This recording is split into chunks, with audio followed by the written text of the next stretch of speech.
Ողջույն հարգելի դիտողներ, եթերում կրկին The Point-ն է, խնդրում ենք լայքեք, բաժանորդագրվեք, սեղմեք զանգակի կոճակը, գրեք մեկնաբանություններ, նախորդ հաղորդման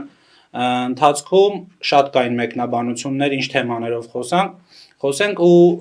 այս հաղորդման ընթացքում մենք հաշվի ենք առնելու այդ ձեր մեկնաբանությունները, շատ հետաքրքիր թեմաներ ունենք, որոնցով պատրաստվում ենք խոսել այս անգամ։ Մենակ խնդրում ենք ձեզ լայքեք, բաժանորդագրվեք, սեղմեք զանգակի կոճակը ու շատ կարևոր է, որ այս եթերի ընթացքում սեղմեք զանգակի կոճակը, բաժանորդագրվեք, լայքեք, որ մեր եթերները տարածվի։ Եթե ուզում եք մեր խոսքը ավելի լայն հանրությանը հասու լինի, պետք է բաժանորդագրվեք, շատ շնորհակալություն այդ անելու համար։ Խոսալու ենք Մեհերի ու Հայկի հետ, Մեհերը արդեն մեր մշտական հյուրն է դառել։ Եկեք սկսենք ընտրություններին մասնակցությունից հայտարարեցինք, որ ընտրություններին մասնակցելու ենք, կուսակցության առաջին համարը բնականաբար լինելու է Արամ Սարգսյանը, ինչ ձևաչափով ենք մասնակցելու, ինչ առաջարկ ունենք, այդ առաջարկներից ընթացքում կխոսանք իմ կարծիքով։ Մասնակցելու ենք, այդ որոշումը կայացրել ենք, նաև նախընտրական շտաբ ենք ձևավորել, պատրաստում ենք ապագայում նաև տեղային շտաբներ ձևավորել, մասնակցության ձևաչափի հետ կապված որոշում չունենք, չենք էլ քննարկել։ Կարծում եմ միջև նկատի ունես դաշինքով, թե առանձին ձևաչափը չենք քննարկել ընդհանրապես, ըստ էության նաև միջև մեր համագումար կքննարկենք, մենք էլ կհասկանանք ոնց ենք մասնակցում ինչ ձևաչափով եւ հանրությանը հետ էլ կներկայացնենք արդեն, բայց դաշինքների մասին խոսակցություն շատ կա, ես կուզեմ այսօր մոտավոր այն կարծիքը, որ մենք ունենք, ոչ թե որ կուսակցությունը ունի, դրա մասին խոսենք ամենքում։ Ձևաչափ ասացի մասին խոսել, տեսեք, դաշինք ասած ինքը պիտի միտք ունենա, գաղափար, իմաստ, նպատակ։ Այսօր դաշինք, ասում ենք մասնակցենք դաշինքով, եթե խոսում ենք մեր տեսակետից, ես խոսեմ իմ անձնական տեսակետից։ Կար ժամանակ, որ բոլորով համախմբած պետք է պայքարել համակարգի դեմ, ու դաշինքները իրենք շատ բովանդակային իմաստալից էին։ Նույնիսկ իրար շատ գաղափարապես տարբեր կուսակցություններ միավորում դաշինք էին կազմում։ Այսօր, եթե մենք արդեն ապրում ենք ժողովրդավար երկրում ու ընտրություններով կարողանում ենք հասնել ամեն մի կուսակցություն կարողանում է վերցնել համապատասխան քվե, մանդատ, արդեն դաշինք ասածը իմաստ չունի, ու եթե կուզեք այն մեր կուսակցական տեսակետը լրիվ համաձայն եմ այդ, որ պետք է դաշինքային ընտրություններին մասնակցելու ֆորմատը ուղղակի հանենք մենք մեր ընտրական օրենսգրքով։ Ես հիշեցնում, որ դաշինքների անցողիկ շեմը դառավ 8%, այս վերջում, կուսակցությունների համար 4% է, դաշինքների համար 8%, ուստի շատ պարզ հաշվարկ կա։ Դաշինք արժի ստեղծել այն դեպքում, երբ որ 4 գումարած 4 հավասար է 8, 4 գումարած 4 որոշների դեպքում հավասար է 6, որոշների դեպքում ընդհանրապես 4 գումարած 4 հավասար է 3, ստե դաշինք կազմելու տրամաբանությունը ու ընդհանրապես այս արևմտյան թև ասեմ, լավ, այդ կողմ չեմ տենց այդ տերմիններին, բայց արևմտյան թև ասեմ, արևմտյան թևում շատ այդ խոսակցությունները դաշինքների մասին, բայց եկեք մոտ իրականությանը նայենք, էլի, բացենք աշները, ծուռը նստենք, դուզը խոսանք իրականության մասին։ Դուք եկել եք երկու հոգով ինչ-որ մի հատ կուսակցություն եք սարքել, գաղափարապես, չգիտեմ, դուք ընդհանրապես գաղափարապես քաղաքականությունից ընդհանրապես հեռու մարդիկ, որ երկու բառ կարակ իրար կպցնեք, ընդհանրապես երկու բառ իրար հետևից ասեք, ու գալի ասում եք եկեք դաշինք կազմենք իրար հետ։ Դե բարև ձեզ, եկեք դաշինք կազմենք։ Այստենց չի կարա լինի, դրա համար այդ կուսակցությունների մասին օրենքում ընդհանրապես պետք է փոփոխություն անել ու ասենց փակել ընդհանրապես այդ կուսակցությունները, որ չեն մասնակցում ընտրություններին կամ ընտրություններից առաջ գալիս են մյուս կուսակցությունները, ովքեր պատրաստվում են մասնակցել ընտրություններին, ասում են եկեք դաշինք կազմենք իրար հետ, եթե չեք կազմում մեր այդ դաշինք, ուրեմն դուք լավը չեք, դուք չեք ընդունում մեզ։ Հետո տես այդ մենք խոսա 4 գումարը 4 հավասար է 8 տրամաբանության մեջ։ Եթե ընդ որում այդ 8-ը դա երկու կուսակցությունների դաշինքն է 8։ Կախված կուսակցությունների քանակից այնտեղ եթե չեմ սխալվում տոկոսը տարբեր է։ 3-ին է։ Հիմա դե երկու կուսակցությունների դաշինքի մասն ենք խոսում 4 գումարը 4 պիտի գնանք դա։ 4-4 հավաքի գնա ազգային ժողով, այնտեղ եթե դու ունես հնարավորություն կամ մտի կոալիցիա իշխանություն վերցրու կամ իր հետ համատեղ կմնաս ընդդիմություն։ Ամենապարզ մաթեմատիկան թողենք մի քիչ գանք ավելի գաղափարական դաշտ, նայեք։ Այս եւ ասում եմ հայկական քաղաքական դաշտում հենց այսօրվա իրողություն։ Արևմտամ ես էլ համաձայն չեմ իդեպ ձևակերպման հետ։ Արևմտամետ, իհարկե, արևմտամետ, որովհետև մենք Հայաստանի զարգացումը տեսնում ենք արևմուտքում։ Բայց ընդհանրապես կարծում եմ բոլոր կուսակցությունները պիտի լինեն հայամետ։ Այս թողեցինք։ Կա կուսակցություն, օրինակ, կուսակցություն չէ, էլի անց-կուսակցություն, հասկանում ես, ասենք այդ կուսակցությունը անվանելը եւ համաձայն եմ քո ձևակերպման հետ, որ փոքր կուսակցությունը առհասարակ պետքա իրանք գնան ավելի խոշորանալու ճանապարհով։ Ուրեմն կա կուսակցություն, որ իրան ձևակերպումը դրել է արևմտամետ, եվրոպամետ կուսակցություն, ասում է այդ օգոստոսի 8-ին այն ինչ որ ստորագրվել է, դա միջանցք է։ Ադրբեջանին միջանցք եք տվել։ Ու ասում են դխի իրանց հետ օրինակ դուք բան չեք անում, դաշինք չեք կազմում։ Լավ, Ժորժ, այս երկիրը պետք է այս երկրին խնամքով մոտենալ, խնամքով վերաբերվել։ Այսինքն պատկերացնեք մի հատ իշխանություն, որի մեջ մի թևը կմտածի, որ օգոստոսի 8-ի ստորագրվածը դա միջանցքի տրամաբանություն ունի, այն մի թևը կմտածի, որ դա հնարավորություն է, օրինակ, ասենք, չգիտեմ, դա խաղաղություն է բերում իրանից, դա հնարավորություն է տնտեսական զարգացում է եւ ճանապարհ է Հայաստանի համար։ Հիմա այս իշխանությունը ինչքան է գոյատևելու, ում է ծառայելու, ինչ է անելու այդ իշխանությունը։ Այսինքն կան այս դաշնում էլ էլի պարտադիր չի որ բոլորը իրաց դիրքավորեն որպես արևմտամետ ու ասենք իրանք անպայման դաշինքի տրամաբանության մեջ ասեն մենք կանք։ Չէ, Ժորժ ջան, ամեն կուսակցություն ունի իր գաղափարները, իր ծրագրերը։ Մենք ասում եմ, մենք ունենք արդյունաբերական ծրագրեր, որոնք համոզված եմ արևմտյան դաշտի մի շարք կուսակցություններ չեն կիսում։ Դրա օրինակները կա, էլի, ասենք, երբ որ մենք օրինակ 21 թվականին ամուսարից խոսում ենք, մի շարք արևմտամետ կուսակցություններ դարձել էին մեր համար մեկ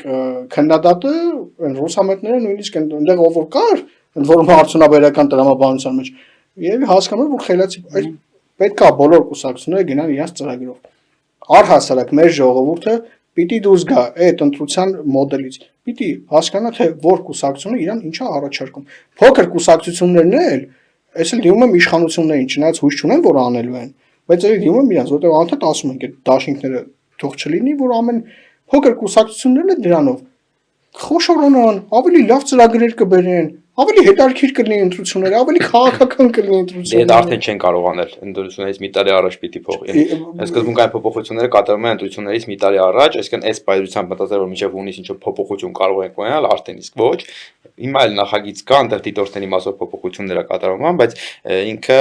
այսինքն շոշափելի բովանդակային ինչ-որ մտածում ենք, այդ փոփոխության մասին չի խոսքը։ Ընդ որում այդ դաշտում էլ մի հատ ուրիշ աբսուրդային իրավիճակի կան Facebook-յան ստատուս չիներ, իրանց sense եմ կոչելու էլի այսօրվանից։ Հա որովհետև այդ մարդիկ, ասենք, փողոց դուրս չեն գալի, մարդկանց հետ չեն խոսում, ասավորը Facebook-ում են։ Դες իրանք որոշել են, որ իրանք պիտի թելադրեն քաղաքական դաշտումով ինչան։ Իրանք է կուսակցականներ չեն, իրանք դիրքավորում են, որ իրանք, չգիտեմ ովքեր են, բայց Facebook-ի ստատուսով ուզում են կուսակցություններին կառավարել։ Դե լավ է գտել ես անում, ստատուս չէ, էլի։ Թույլ կտակ ամփոփեմ։ Մի խոսքով տղեկ, կպեք ձեր գործերին։ Կպեք ձեր գործերին, գնացեք, չգիտեմ, ուրիշ բանով զբաղվեք, եթե քաղաքականությունը, քաղաքական միտք հնչեցնելը ձեզ հասու չի, ձեզ ընդամենը ինչ-որ ոտանավոր ասելը կամ մամուլի վերնագրեր ասելն է ձեզ հասու, կպեք ձեր գործերին, գնացեք մամուլի վերնագրերը ասեք, մենք զբաղվում ենք պետության զարգացման process-ով։ Ուզում եմ մի բան էլ ավելացնեմ, որ մենք այսքանով այս արևմտյան դաշտի մենք նաև չենք լսնել, ջուր չենք լսնելու այն թևում, ես ուզում եմ իրանց ասեմ, որ մեր համար մեկ թիրախի իրենք են, այդ ովքեր Հայաստանը Ռուսաստանի կամ Չինաստանի հետ չգիտեմ ինչեր են պատկերացնում, տղերք մենք ձեզ ողջունում ենք, մենք շատ ենք իրար հանդիպելու, այսքանով փակում ենք նաև մեր այս խոսակցության կոնտեքստում փակում ենք արևմտյան դաշտում այս ամեն ինչի Ես կարծում եմ մի կարևոր նախադասություն կա ավելացնել, տեսեք ինչքան է կանաչ գույնի վրա կախես գրես կապույտ կամ կարմիր ինքը մնում է կանաչ, հետեւաբար մեր կուսակցությունները որ ասում ես հանդես են գալիս արկեր, բայց ալ գաղափարախոսություն ունեն, էս էլ է խնդիր,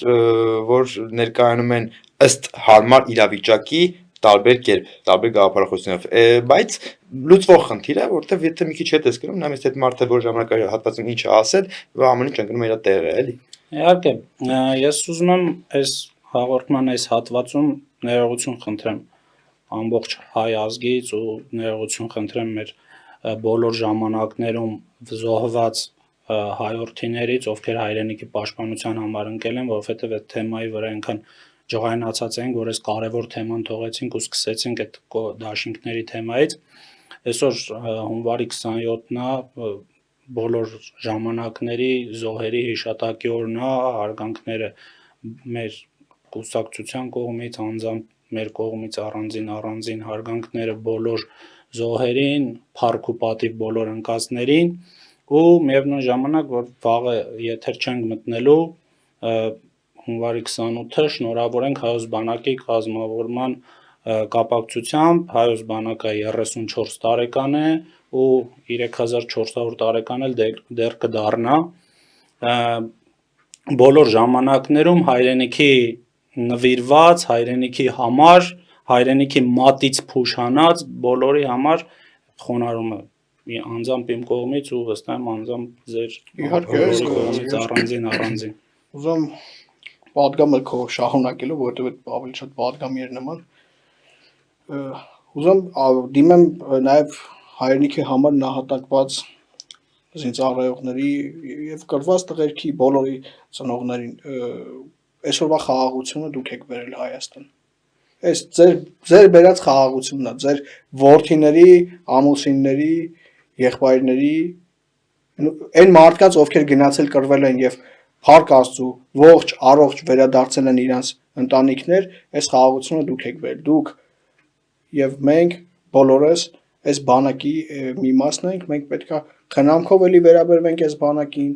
Լուր, խնդիրներ շատ կան, բայց էլի լուր, պետքա ոնց որ ասում եմ, գլուխներս կախ գործ անենք մենք։ Ես ուզում եմ ասել, որ մենք ապրողներս պարտական ենք ձեզ, եւ այդ պարտականությունը թերևս կարելի է համարել կատարված, եթե մենք ունենանք լավ երկիր, լավ հզոր երկիր։ Ու մենք թերևս կարող ենք համարել, որ Վազգենի պատգամն էլ այդպես կկատարենք, որ մենք ունենանք հզոր բանակ։ Շատ չեմ ծանրացնի, շատ ճիշտ ձևակերպեցիք, կարճ է, հավերժ փառք բոլոր նրանց, ովքեր գլուխները դրել են մարտի դաշտում ու նույն 28-ի տրամաբանության մեջ շնորհավորում ենք ոչ թե մենակ բանակի ծառայողներին, սպաներին, գեներալներին, այլ բոլորս մեկս մյուսին պիտի շնորհավորենք, որտեվ հայոց բանակի 34-ամյակն է։ Ու եթե չլինեն այդ նահատակված տղերքը, չէր կարող լինել այս 34 տարեկան բանակը։ Ու հիմա եկեք սահուն անցում կատարենք այդ հետաքրքիր թեմայի։ Հայոց բանակի 34-ամյակի դռանը Նարեկ Կարապետյանը գնացել էր հմեկ Պետրոսի մոտ հյուր շատ հետաքրքիր մտքեր հնչեց, բայց որքան որ բանակից գնաց խոսակցություն, եկեք այս Նարեկի այս մտքին մի քիչ անդրադառնանք, էլի ինքը չի ծառայել բանակում, իր աղբերը չի ծառայել բանակում, իր հորեղբոր երկու տղաները չեն ծառայել բանակում, ինքը եկել է որ մեզ փրկի, ինչ որ հայ եկեղեցում պաշտպանի, ընդհանրապես պաշտպանողները սովորաբար ծառայում են, ընդհանրապես վարչապետի պաշտոնը թագավորը, նախագահան, վարչապետը բոլոր ժամանակներում միտված է եղել մի կարևորագույն գործառույթ ունեցել, պաշտպանել պետությունը։ Ընկեր, դու եթե բանակում չես ծառայել, դու քո փայ խրամատը եթե չես պաշտպանել, դու այս պետությունը մի հատ ինձ կարաս բացատրես, ոնց ես պաշտպանելու։ Ու вообще, Հայկ ջան, հիմա քեզ անդրադառնամ։ Այս Նարեկը մենք էլ չենք կանչելու իրան մեր մոտ, այս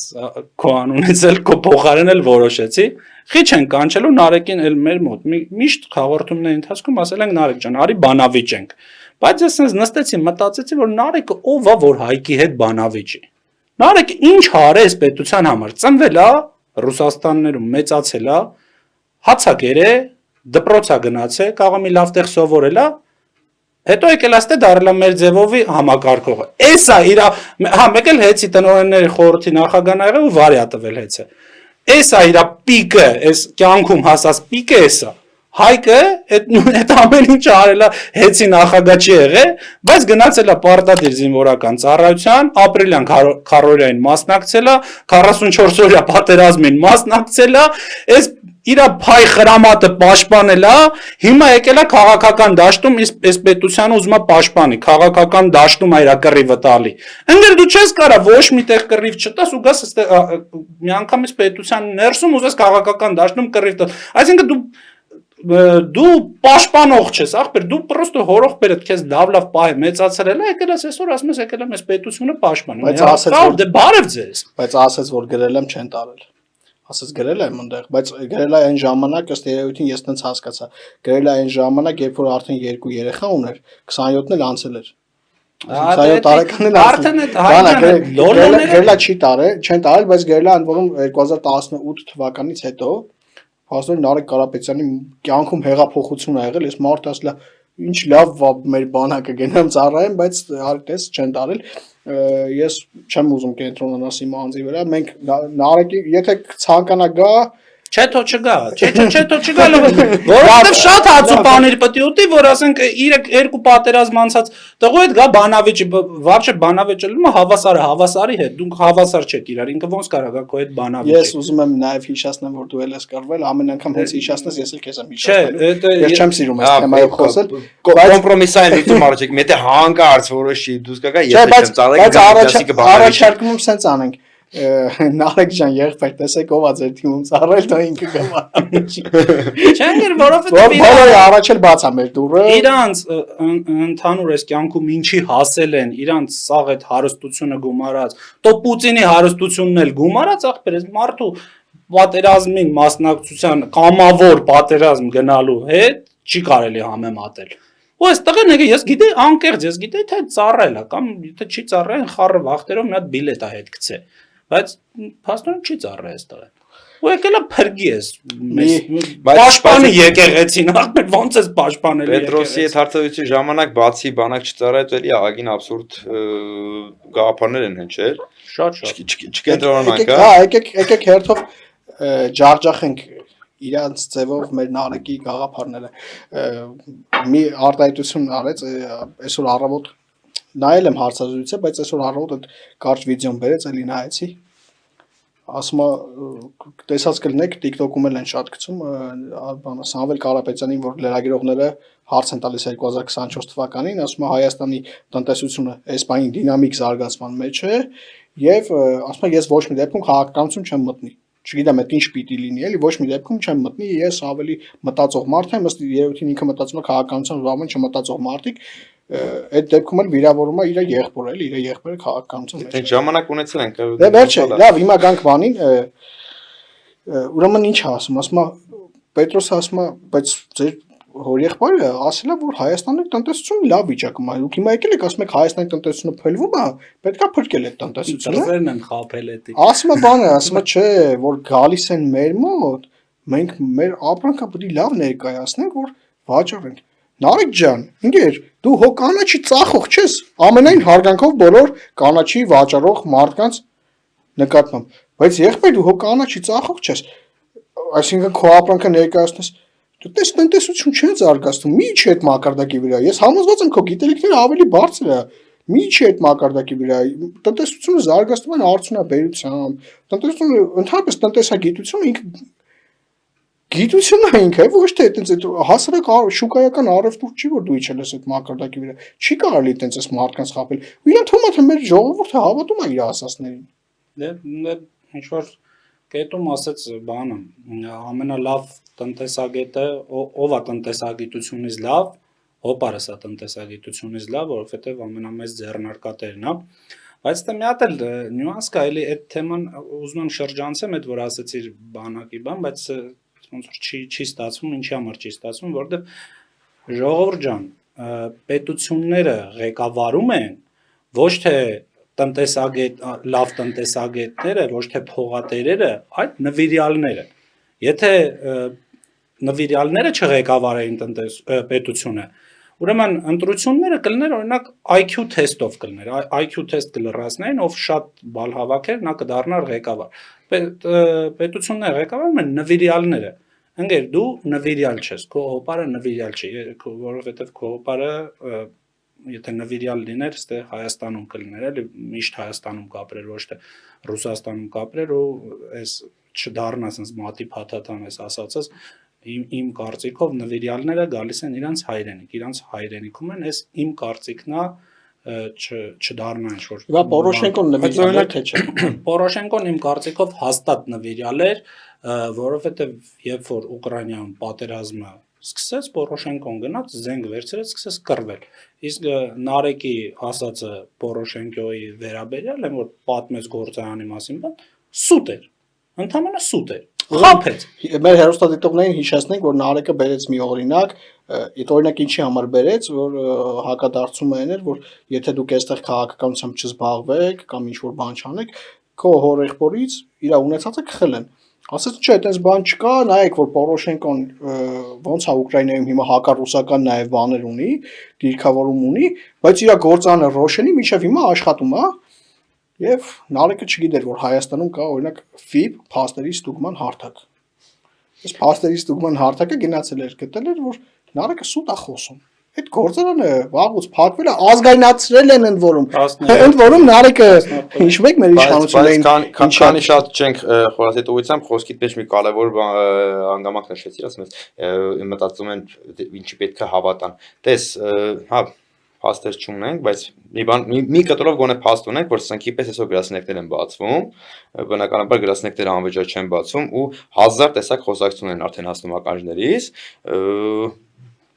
ավել բան չասեմ, որտեղ փաստեր չունենք, բայց բոլոր մասնակիցները պետք է սան ուշադրություն դարձնենք, համ ընտրողները, համ ընտրվողները, որտեղ այս տեմպով, որ գրասենյակները բացելով, այդ գրասենյակում աշխատակիցները ինչքան շատանալով, այստեղ նասկի չէր մտածի, թե իր խոսքին ով կհավատա, ով չի հավատա, ուրիշ հին ավանդական մեխանիզմ են փորձում կիրառել, կարծում եմ, եւ ոչ թե հաշվարկել արել, որ Պետրոսի մոտ հարցազրույց կտա, խելոք բան կասի, ինչ որ մեկը կհավատա կամ չի հավատա։ Դա լավ ասեցի, եղբայր մի հատ գործարանի գումար ծախսել եք ձեր գրասենյակների ու ձեր PR-ի վրա գնայիք գործան բացեիք մի հատ այդ գումարով։ Փոքր իսկան։ Հա, բայց էլի վերադառնանք դες բանը, ինչ ասել, Պորոշենկոյի հետ կապված ուրեմն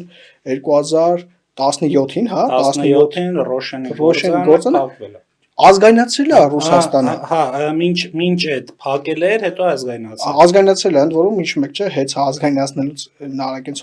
հոպարը ինչ ասեց, ասես թքած իրանց հեծի վրա, ոնց որ հեծնել բան էինք տվել իր մոտ, դες տվել ասել էինք պահի ինքն էլ հիմա դուտես մի հատ մունաթով է հետ տալիս էլի այդ հեծը։ Հիմա Նարեկ ջան, խի է սուտ խոսում, սուտ խոսելը լավ բան չի, անցած եթեին ասեցի եղբայր, Հայաստանի քաղաքական դաշտում սուտ խոսելը չի հարգում եւ գողանալը, դա Ռուսաստանում է հարգում։ Ու այսպես թեզերը, գիտես, չգիտեմ, ասենք Վրաստանի մասին խոսալ ու թեզ բերել Վրաստան։ Գովալ որ Վրաստանում ինչ լավ ամեն ինչ, երբ որ Վրաստանում ասենք իշխանապողությունից առաջ մարդիկ $15 թռնում էին Միլան հետ էին գալիս։ Դրա տակ էլ կա տրամաբանություն, բայց հիմա Հայաստանում ցանկացած տեղի ունեցած երևույթի թե օրինակ փորձի բերել, ժողովուրդը ինքն իր աչքով տեսել է։ Մետա խոսա Ուկրաինայից, խոսա Վրաստանից, խոսա, չգիտեմ, Իրանից, ցանկացած այլ պետությունից, որտեղ որ հավանականություն կա, որ բնակչության մի մասը չի տեսել գոնե,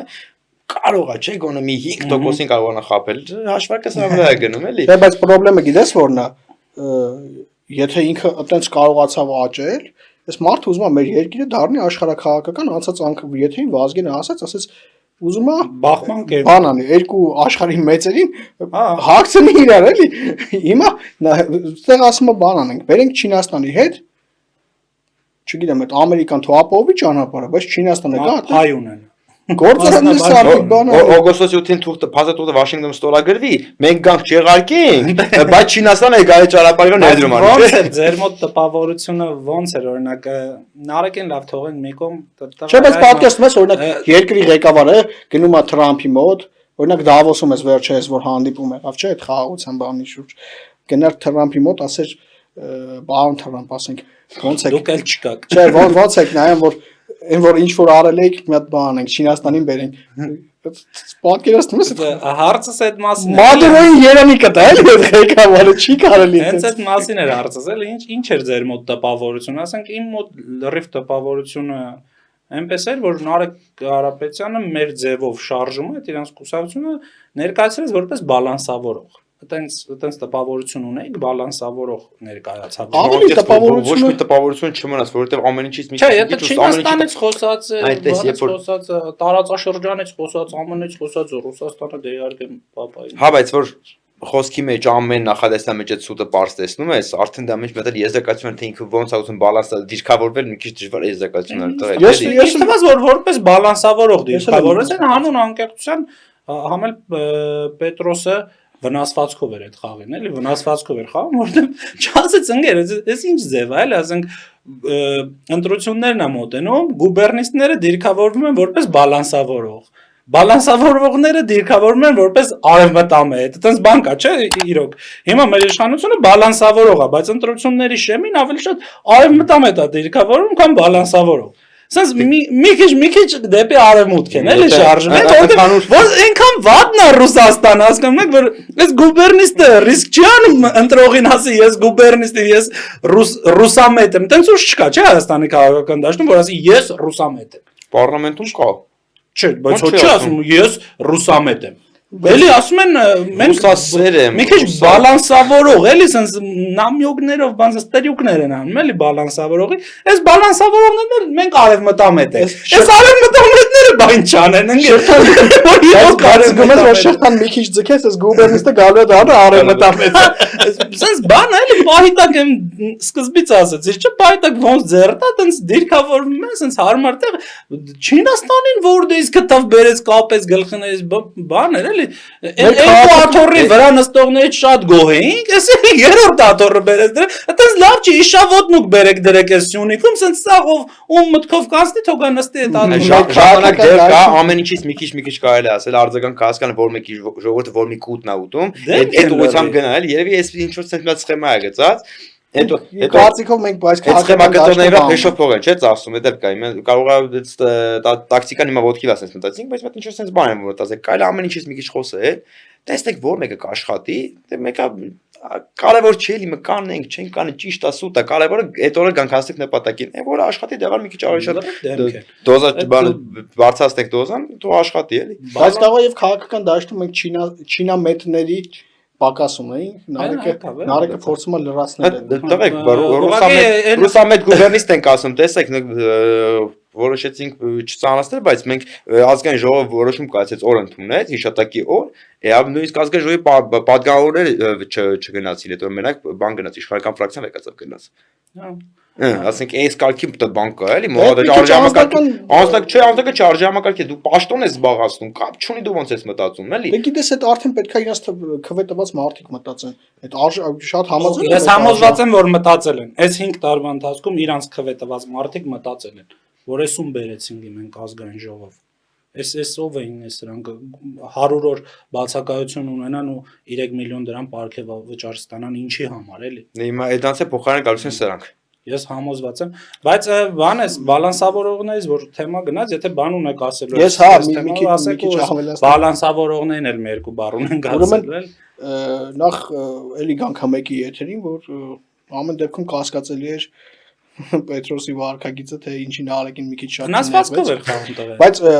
ամեն դեպքում նաև կարևոր հարցերի պատասխաններ ստացանք եւ ես օրինակ բացահայտեցի, որ Նարեկ Կարապետյանը իրականում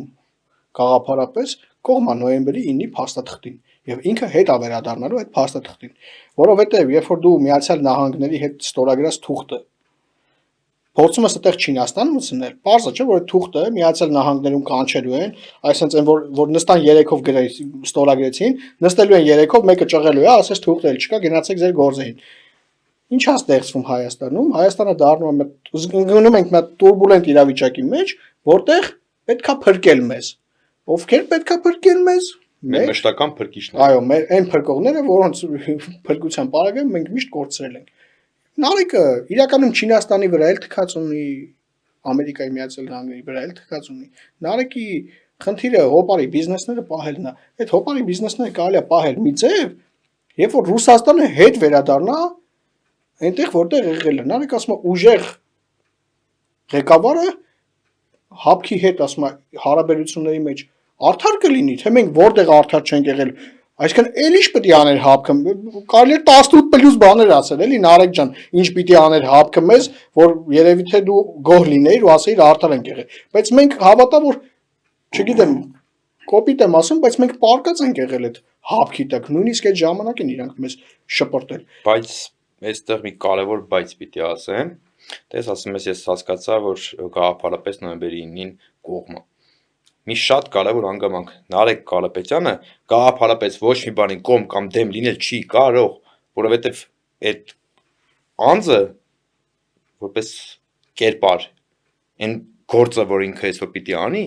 որոշում կայացնողի գործը չի, ինքը կատարողն է, որոշումը այլտեղ է կայացվում։ Որոշումը կայացի, որ պետքա նոյեմբերի 9-ին կողմ լինել, կողմ կլինի, կայացի, որ չպետքա Չինաստան ներդրում այն, Չինաստան ներդրում կանի։ Ինքը գաղափար ունեցող կամ որոշում կայացնող անձ չի։ Ուրեմն առավել եւս չկա իր այդ բանավիճելու։ Ուրեմն որ որոշում կայացնում իրենք Պուտինը թող։ Դա ցավալի դեպքում, տեսեք, ես պետքա բաց հայտել մեր հասարակության համար, որովհետև թե մեդիա դաշտը, իդեպ մեդիա դաշտին էլ ասեմ, ուր եք, ինչի՞ չեք խոսում, խի՞ չեք խոսում, որ իրանք մեր անունը գողացան մեր ծրագրի տարան դրեցին իրենց Հա, այդպես հարց էլ ունենք մեկնաբանություններում, ասում են ինչ էր անունը, Ժողովուրդ ջան, անունը մեր ծրագրի A5 էր, իրանք K5 դրեցին իրանց ծրագրի անունը։ 5 մենք ասել ենք, որ 5 քայլ ունենք պետության զարգացման համար։ Իրանք եկան ասացին 5 քայլ ունենք պետության զարգացման։ Մենք ասում ենք Մենք ասում ենք արդյունաբերությունը արդյունաբերություն, պետք է զարգացնենք։ Իրանք ասում են արդյունաբերությունը պետք է զարգացնենք, բայց այս ֆանտաստիկ ինչ որ բաներ Կամ ուրիշ բան ասեմ, 300,000 աշխատատեղ են։ անաչառ լրատվականները որ կան, ասենք խոսքը բանի մասին չէ, էլի թիվ 5-ի մասին չի, թիվ 5-ի հետ։ Ամենաանաչառին հիշեցիր էլի։ Չէ, ասում իր մասին չի։ Անաչառ լրատվականներ են, չէ, Հայաստանի դաշտում չնայած 90%-ը տենց են իրենց վերագրում։ Օրինակ ինչի բանավեճեր չեք կազմակերպում բալանսավորողների, արևմտամետերի եւ բաների գուբերնիստների մեջ։ Բայց կազմակերպեք, թող մեր հանրությունը ասենք այդ ինչ եք որոշել, որ ինչ որ մարդկանց պիտի ցիլի Գիտես քիչ են կազմակերպում, որովհետև գուբերնիստները կգնան որպես բալանսավորող, բալանսավորողները կգնան որպես արևմտամետ, արևմտամետները որպես ինչ հաղորդավար։ Արևմտամետները սա ներկայանում են արևմտամետ, հարմար վիճակ է։ Այսօր Պետրոսը գիտես ինչ էր գրել իր Facebook-ում, Պետրոս Ղազարյանը մեկի հաղորդավար։ Ասում նայում եմ 5-րդ ալիքը բանա հարցազրույց եմ վերցնում, հարցազրույց տվողը ասում է թրիփը եւ նկարագրում է թե թրիփը ինչ հնարավորություններ է, լրագրողը միջամտում ասում է թրիփ չի, Զանգեզուրի միջանց կա։ Գոնե կանչելուց մարդկանց ուշ եք ինչի մասին պիտի։ Բայց Նարեկն է մեքանի անգամ լացելու աստիճանի է, այդ նշանակում է տվյալ լրագրողը հստակ հիբրիդային հարված է հասցնում Հայաստանի Հանրապետությանը։ Թավիշի ու ոչ մի կառույց, ոչ մի պատկան մարմին չի գալիս, ասեն, սիրուն տապալի գենին տանի։ Թավիշի ու ամենաթողության արդյունքն է։ Այ դե մեր հերոստատիկը։ Ու Նարեկն էլ կներես, Նարեկն էլ ասեց Զանգեզուրի պատմական ընկեր սա պայքար է նա, որ այդ Զանգեզուրի միջանց Զանգեզուր արտահայտությունը հանենք, հասկացանք պատմական ինչ որ տեղեր գրածա Զանգեզուրի մեր պատմական Զանգեզուրն է տեղ, բայց դա Ալիևի խոսույթն է, հանենք այդ բառը, ինչ Զանգեզուր։ Մենք տարի մենք Զանգեզուր չասենք, ոչ մեկից ուղիղ չի ջնջվելու, չենք մոռանալու, էլի։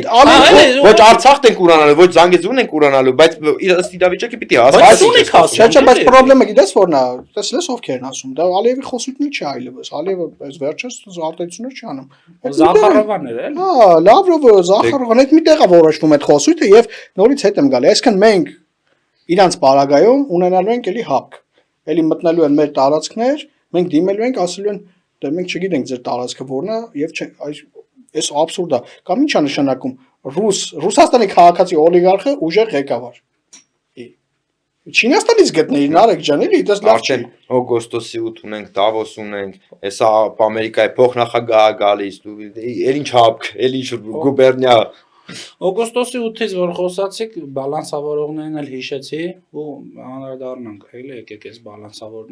բալանսավորողներին, ճիշտ է, բալանսավորողների հետ կնքվեց օգոստոսի 8-ը, բայց ես նենց համոզված եմ, որ այդ օգոստոսի 8 պայմանագիրը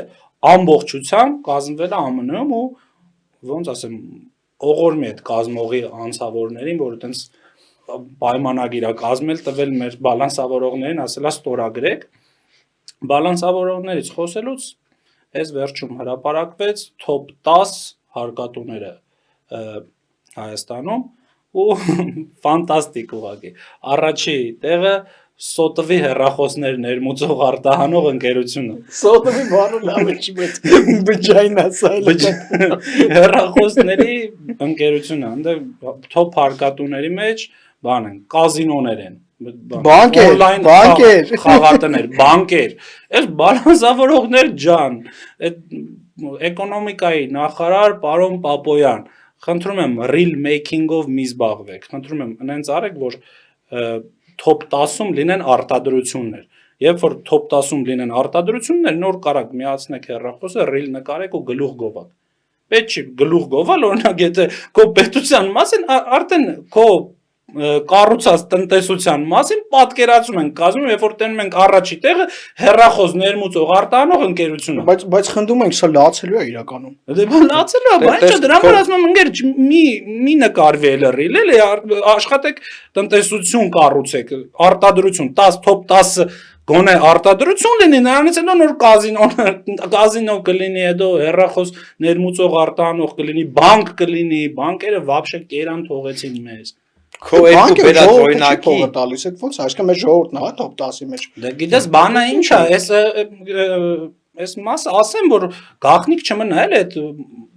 հեռախոսներ ներմուծող արտահանող ընկերությունն էլ էլի այնպես չի որ ինքը այդքան հարկամուծ է, դա NDS-ի բանն է գրած, փողն է գրած, որ հետո հետ է ստացել ինքը։ Դա ավելի լացելու է դա։ Մինչև բանկի մեջ խորանալը քո ասած երկու գաղափարի մի հատ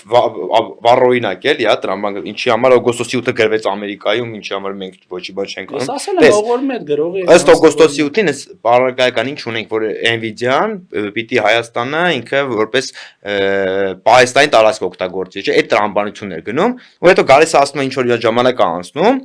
ունենք պետք այլ փաստաթուղթ Դավոսում ստուգացվող, որ ենթադրում է, որ պետքա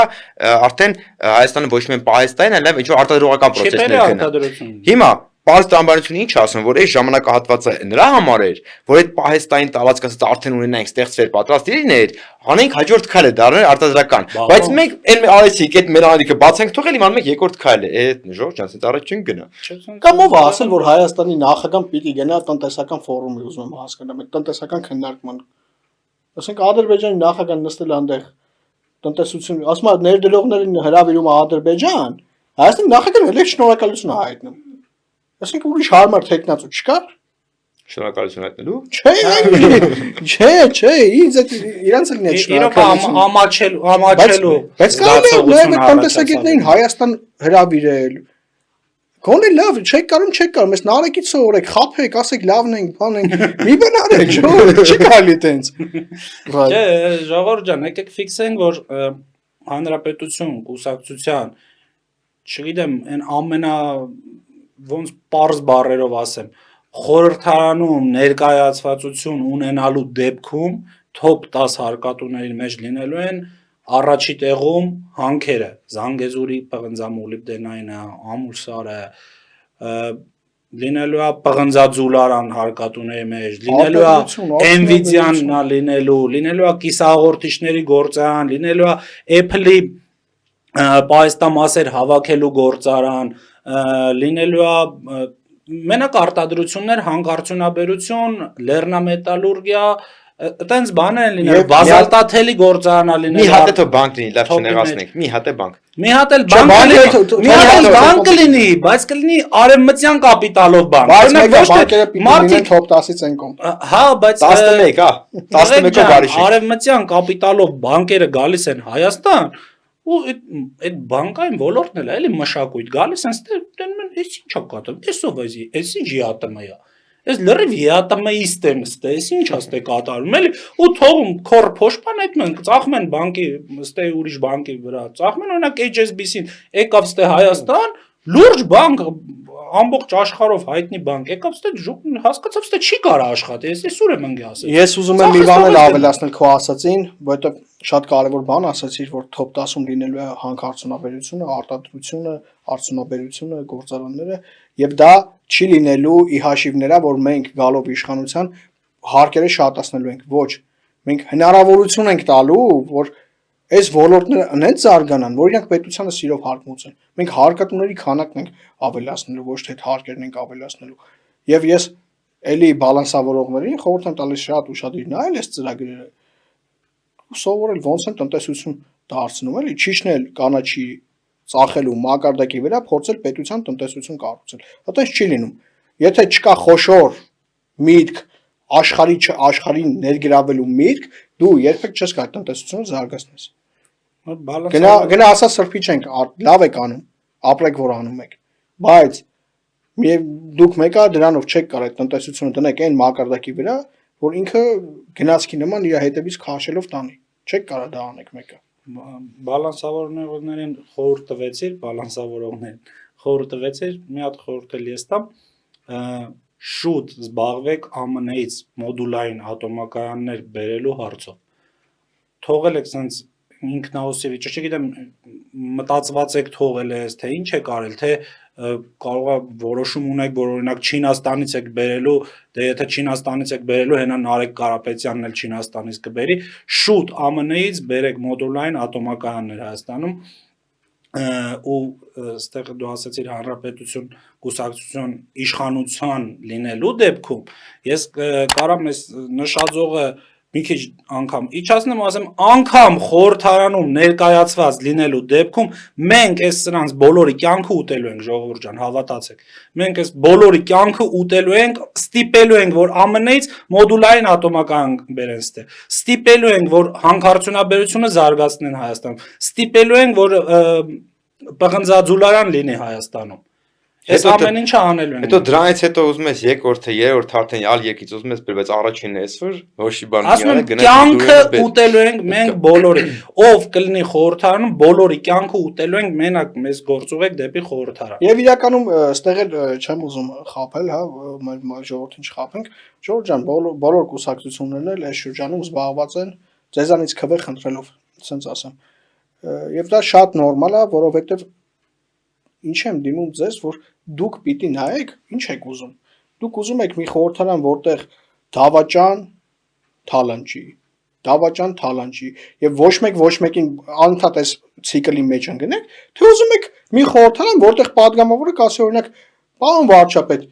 ինչի Հայաստանում այս գործարանը այսպես է աշխատում։ Ինչի Հայաստանում այս մի գործարան չբացվեց։ Կլինի ընդդիմադիր падգամավոր կասի եկեք իրար ձեռ բռնենք, գնանք այս ինչ գործարանը բացենք։ Սա է պետությունը, սենց է։ Մենք sense պիտի պետություն դառնանք, ուրիշ ձև մենք այս աշխարհում չենք կարա գոյատևենք։ Էսա միակ այդ չփրկողներին թողեք, ոչ մեկ էլ մեր փրկությունը գալու է մեր ներսից։ Մենք պիտի հասկանանք ինչի համար քվե տանք այս մյուսին, այն մյուսին։ Մենք ձեզ ասում ենք, եկեք քվե տվեք մեզ, ձեր տան համար, ձեր երեխեքի համար, ժողովուրդ ջան։